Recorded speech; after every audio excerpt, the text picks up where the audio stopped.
This is a mindless living alert. Pets on tables. We all love our four-legged friends, but do they belong on our public tabletops and chairs? Many people end up with minor food poisoning because they allow their pets to jump, walk, eat, sit or lay on counters, tables, kitchen chairs, etc., or by letting them share or touch their food or forgetting to wash their hands before eating.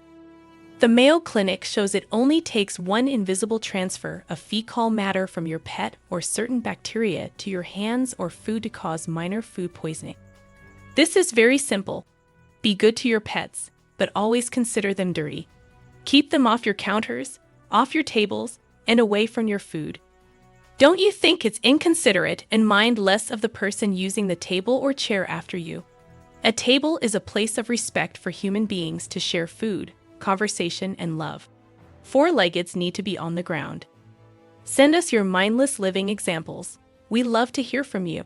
Learn more about this and other topics while becoming your best you at www.mindfullivingnetwork.com.